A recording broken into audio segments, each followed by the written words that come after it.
हरे कृष्णा, राधे राधे। अपनी पिछली वीडियो में आपको एकादशी व्रत की पूजा विधि और व्रत का शुभ मुहूर्त और व्रत पारण समय बताया था। अब आज इस वीडियो में भक्तों के प्रश्नों के उत्तर पे चर्चा करेंगे। अंत तक वीडियो जरूर देखें, सभी के प्रश्न बहुत इंटरेस्टिंग है।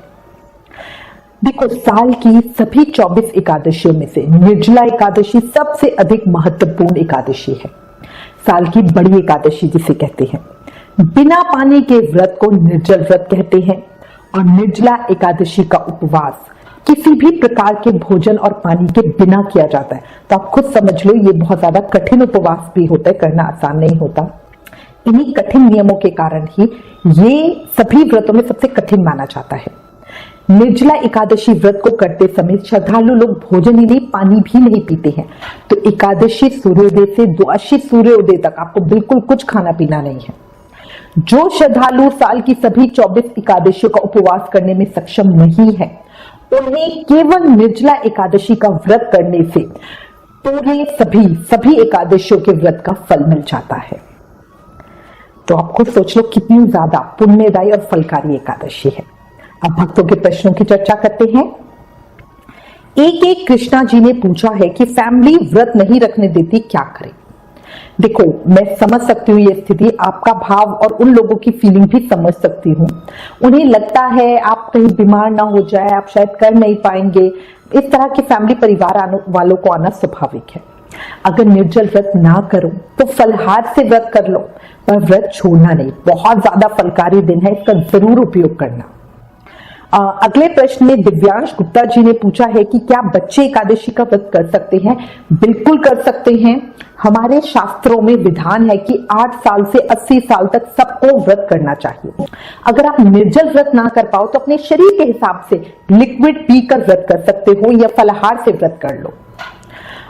एक सागर जी और प्रज्वल चौधरी जी ने पूछा है कि जो लोग दूसरी एकादशी का व्रत नहीं करते, क्या वो सिर्फ निर्जल एकादशी व्रत कर सकते हैं, क्या इसका उद्यापन करना होगा। मतलब उन्होंने पूछा है कि वो साल की और किसी एकादशी का व्रत नहीं करते, तो क्या वो सिर्फ निर्जल एकादशी का व्रत कर ले। जी बिल्कुल कर लो, सभी को निर्जला एकादशी का व्रत करना ही चाहिए। ये साल की बड़ी एकादशी है। बहुत से लोग हर साल सिर्फ निर्जला एकादशी का ही व्रत करते हैं, क्योंकि ये साल की बड़ी एकादशी है और इसका फल है कि साल की सभी एकादशियों के व्रत का फल मिल जाता है सिर्फ एक व्रत करने से। तो बहुत से लोग ऐसा करते हैं। इसका उद्यापन, जैसे हम एकादशी व्रत का उद्यापन बड़े विस्तार रूप में करते हैं ना, वैसे नहीं करते हैं। बुढ़ापे में जब व्रत ना रखा जाए तब छोटी पूजा के साथ या दान दक्षिणा के साथ भी व्रत का उद्यापन कर सकते हैं। देखो, या तो व्रत करते करते ही इंसान दुनिया से अलविदा हो जाए तो उद्यापन नहीं होता।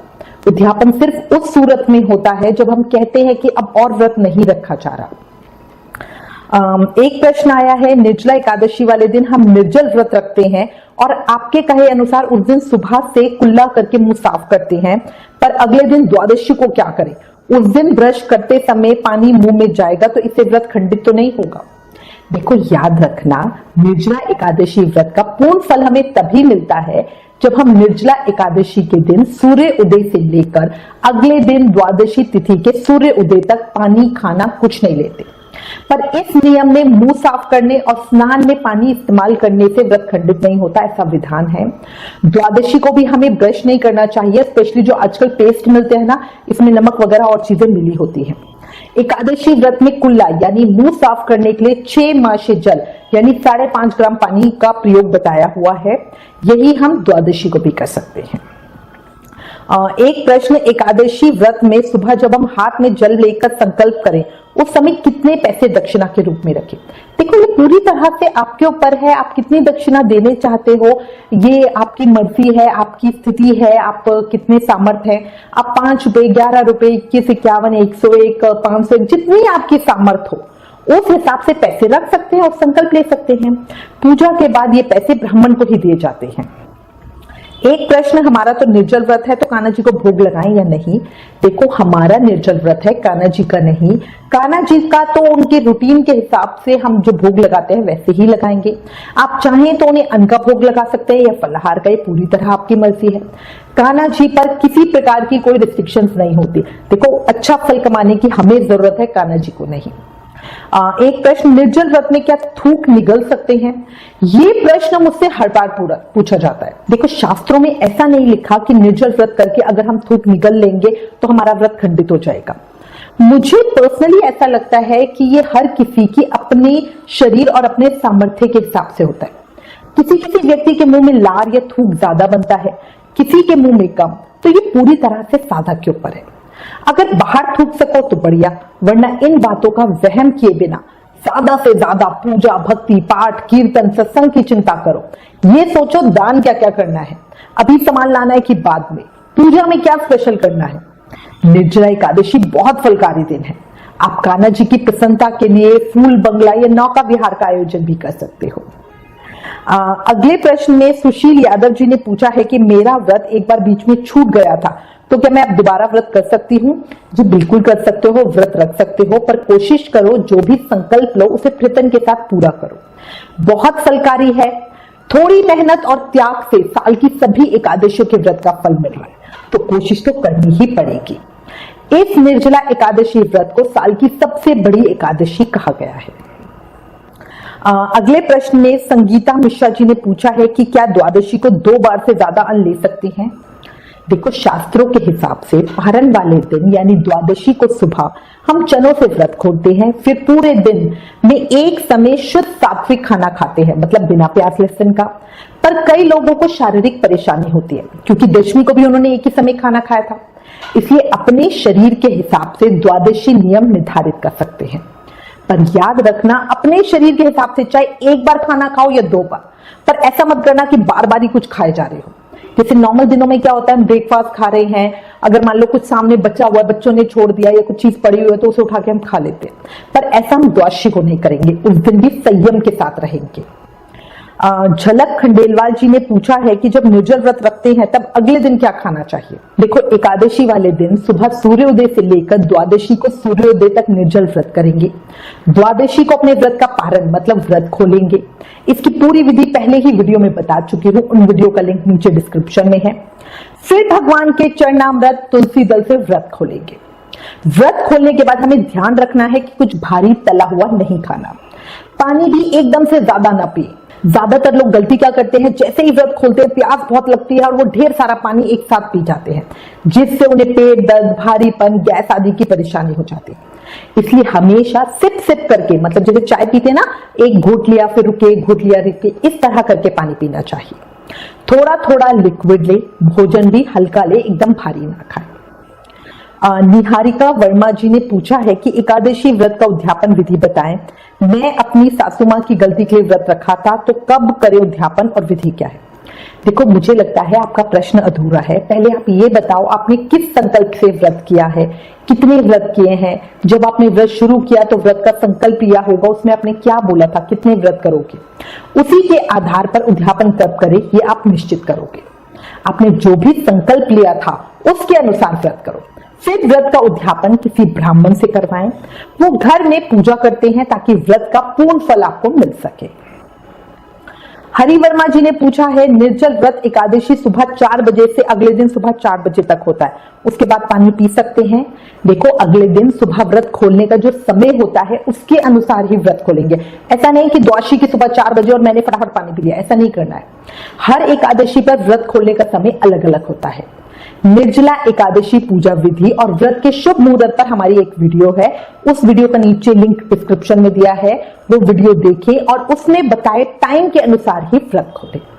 व्रत कैसे खोलें मतलब पारण कैसे करें, इस वीडियो का लिंक भी डिस्क्रिप्शन में है। कभी ऐसा ना करें कि घड़ी में टाइम देखें और फिर अपने आप ही व्रत खोलकर पानी पी ले, ये गलत होगा। इसके एक तरीका होता है, इसकी एक विधि है, उसको फॉलो करें। शुभम ठाकुर जी ने पूछा है, क्या सिर्फ निर्जला एकादशी पर ही निर्जल व्रत करना चाहिए? नहीं जी, शास्त्रों में विधान है कि हमें सभी एकादशी व्रत निर्जल रखने चाहिए, पर जैसा कि कलयुग है, लोगों के शरीरों में जान नहीं है, बिना खाना खाए व्रत करना बहुत मुश्किल होता है। ऐसे में बिना पानी पीकर व्रत करना तो बहुत ही कम लोग कर पाते हैं। इसलिए लोगों को सुविधा दी गई है कि चलो आप व्रत दूध, लस्सी, जूस आदि पीकर कर लो, साल में कम से कम सिर्फ एक निर्जला एकादशी का व्रत कर लो। तो ये सिर्फ आपके लिए है।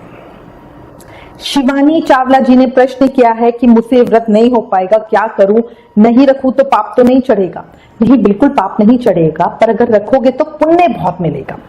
कोशिश करो साल में कम से कम एक व्रत निर्जल जरूर कर लो, साल की सभी एकादशी करने का पुण्य फल मिल जाएगा। याद रखना, एकादशी पर अन्न खाने से पाप मिलता है।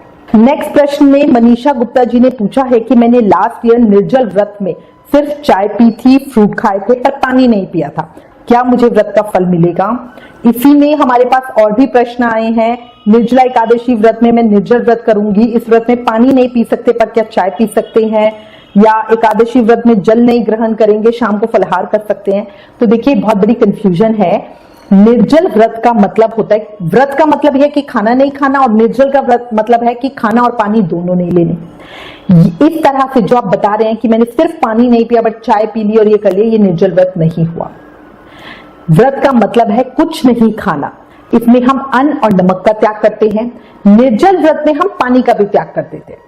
तो इसका मतलब हुआ हमारे शरीर में सांस यानी ऑक्सीजन जो हवा होती है उसके अलावा कुछ भी अंदर नहीं जाना चाहिए। सिर्फ पानी ना पियो, चाय पी लो, ये निर्जल व्रत नहीं हुआ। चाय भी तो पानी से ही बनती है। आपको एकादशी व्रत का फल मिलेगा पर निर्जल व्रत का फल नहीं मिलेगा। दूसरी बात देखो, भक्ति में चाय मना करी गई है, पर अगर रोज बिना चाय के नहीं रह सकते तो कम से कम व्रत वाले दिन बिल्कुल चाय मत पियो। व्रत का मतलब है ज्यादा से ज्यादा भक्ति करना। अगले प्रश्न में अमित जी ने पूछा है, अगर हम नॉनवेज खाते हैं तो भी एकादशी कर सकते हैं? बिल्कुल कर सकते हो और करनी भी चाहिए। याद रखना, दशमी, एकादशी और द्वादशी, इन 3 दिनों में नॉनवेज, प्याज, लहसुन खाना बिल्कुल मना होता है। एक और बात, शास्त्रों में वर्णन मिलता है कि जो लोग एकादशी व्रत नहीं करते उन्हें भी इन नियमों का पालन करना चाहिए। उन्हें प्याज, लहसुन, नॉनवेज, ड्रिंक, स्मोक आदि इन चीजों से दूर रहना चाहिए। एकादशी वाले दिन किए गए किसी भी कर्म का फल हमें कई गुना होकर मिलता है।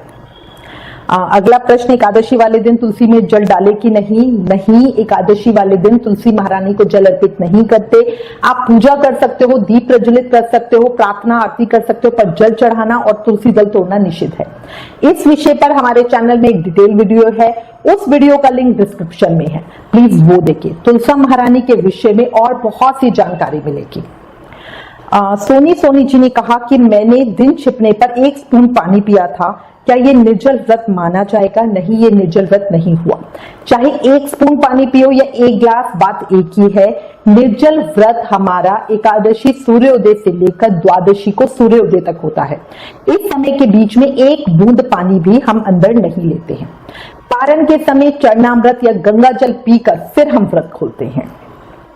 लवली जी ने पूछा है कि एकादशी व्रत में दिन में सो सकते हैं, और अगर रात्रि जागरण ना कर सके तो क्या रात को भी सो जाएं? देखो, एकादशी वाला दिन बहुत ही महान फलकारी दिन होता है। इस दिन हमें ज्यादा से ज्यादा नाम जाप, माला जाप करनी चाहिए, भागवत और गीता का पाठ करना चाहिए, भजन कीर्तन सत्संग करना चाहिए। याद रखो, एकादशी पर किए हुए किसी भी कर्म का फल हमें कई हजार गुना होकर मिलता है। पुण्य कर्म करोगे उसका भी 1000 गुना, और पाप कर्म करोगे तो उसका भी। दूसरी बात, हम अधिक से अधिक पुण्य कर्म कर सके, इसीलिए कहा जाता है कि दिन में सोकर अपना दिन खराब मत करो। तभी एकादशी वाले दिन ना दिन में सोते हैं ना रात में सोते हैं। रात में रात्रि जागरण का विशेष महत्व होता है, उसका विशेष फल होता है। अगला प्रश्न आया है, लेडीज महिलाएं कैसे व्रत करें? देखो, प्रेगनेंसी में हमेशा एक रूल याद रखो, -9+2। अब इसका मतलब है 9 महीने गर्भ के और पहले 2 साल बच्चे की केयर साक्षात कान्हा जी की सेवा मानी जाती है। 9 महीने गर्भ का समय बच्चे के स्वास्थ्य और विकास की नींव होता है, इसलिए इस समय में कोई भी व्रत निर्जल या बिना खाए ना रखें। आप व्रत का खाना ही दिन में 2 बार खा सकते हो। दूध, फ्रूट, जूस लेते रहें। अपना ध्यान अधिक से अधिक भागवत, गीता आदि के पाठ में लगाएं। ज्यादा से ज्यादा नाम जाप करें, भजन कीर्तन सत्संग करें।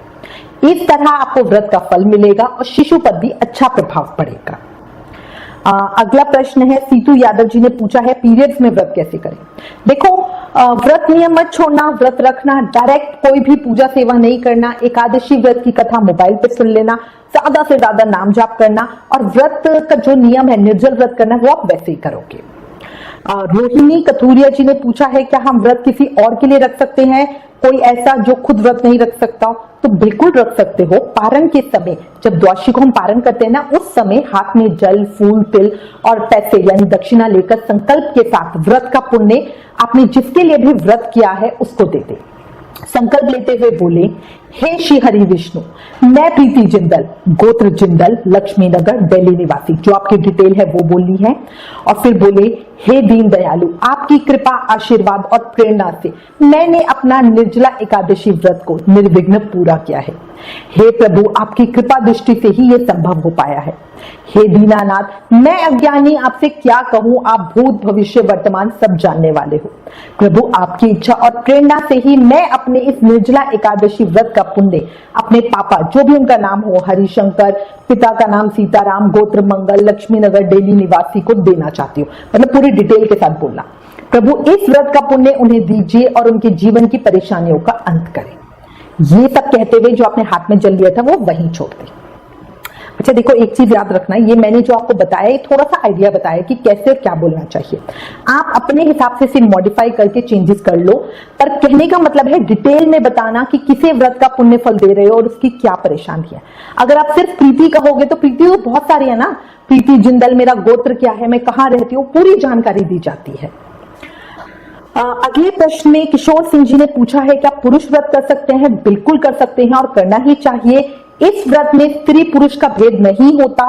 शास्त्रों में विधान है 8 से 80 साल तक सबको यह व्रत करना चाहिए। जो लोग वैसे साल की अन्य एकादशियों का व्रत नहीं करते, उन्हें भी कम से कम साल की बड़ी एकादशी या निर्जला एकादशी का व्रत जरूर ही करना चाहिए। A1 म्यूजिक ने पूछा है कि दान कब करना चाहिए, एकादशी को या द्वादशी को? देखो, दोनों दिन दान करेंगे। एकादशी दान का अपना महत्व है और द्वादशी दान का अपना। आप ऐसा कर सकते हो कि जो भी चीज आप दान देना चाहते हो वो थोड़ी थोड़ी दोनों दिन दान करो, पर दान दोनों दिन करना। रिया कुमारी जी ने पूछा है, दशमी की रात 12 बजे के बाद पानी पी सकते हैं? इसी में एक प्रश्न अर्पिता जी ने पूछा है, क्या हम एकादशी को सुबह जल्दी 3 बजे पानी पी सकते हैं, इसके बाद व्रत चालू कर ले? जी, पी सकते हैं। एकादशी निर्जल व्रत हमारा सूर्योदय से लेकर द्वादशी सूर्योदय तक होता है। अपनी दूसरी वीडियो जिसमें आपको निर्जला एकादशी व्रत की पूजा विधि बताई है, उसमें शुभ मुहूर्त, सूर्योदय का समय और ब्रह्म मुहूर्त समय भी बताया है। उसके अनुसार ब्रह्म मुहूर्त शुरू होने से पहले तक आप पानी पी सकते हो। जब ब्रह्म मुहूर्त शुरू हो रहा उसके बाद ना पिए। एक प्रश्न आया है, 20 जून को 4:20 PM से निर्जला एकादशी शुरू हो रही है, तो क्या इसी समय से निर्जल व्रत रखें या 21 जून को सुबह से व्रत करें, क्योंकि एकादशी तो 20 जून से शुरू हो जाएगी। देखिए, आप सही कह रहे हो, पर हम निर्जला एकादशी व्रत का पालन 21 जून दिन सोमवार को ही करेंगे। जिस दिन भी तिथि सूर्योदय में होती है तभी वो पूरे दिन के लिए मान्य होती है। एकादशी 20 जून को लग जाएगी, पर सूर्योदय में 21 जून को है, इसलिए 20 जून को पूरे दिन की दशमी तिथि मानी जाएगी। 21 जून को एकादशी व्रत का पालन होगा। अगले प्रश्न में सीमा शुक्ला जी ने पूछा है, क्या पानी पीकर व्रत कर सकते हैं अगर निर्जल व्रत नहीं कर पा रहे? देखो, अगर किसी भी कारण से, शारीरिक परेशानी से निर्जल व्रत नहीं कर पा रहे हो तो पानी पीकर व्रत कर लो, पर व्रत जरूर करो। ना से हाँ कुछ तो शुभ होगा। निर्जला एकादशी साल की बड़ी एकादशी, पर जो साधक निर्जल व्रत नहीं कर सकते वो कोशिश करें और सिर्फ लिक्विड से व्रत कर ले, फलाहार ना खाएं। इस तरह आपका लिक्विड व्रत हो जाएगा। एक प्रश्न में, साल की सभी एकादशियों का व्रत एक समय फलाहार के साथ करती हूँ, तो फिर तो हमें निर्जल व्रत करने की जरूरत नहीं है।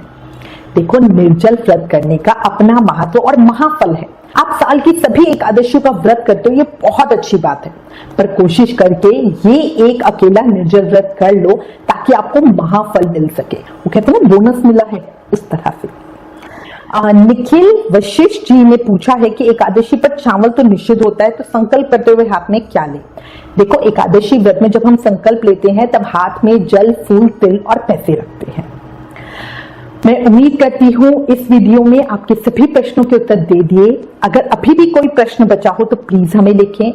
एकादशी से संबंधित सभी वीडियो के लिंक डिस्क्रिप्शन में है, जैसे एकादशी पर तिल से हवन कैसे करें, पारण करने की विधि क्या है, विष्णु सहस्त्र नाम पाठ, विष्णु चालीसा, नारायण स्तोत्र, पाप कृष्ण स्तोत्र, इन सभी के वीडियोस का लिंक नीचे डिस्क्रिप्शन में दिया। प्लीज ये वीडियोस भी जरूर देखें।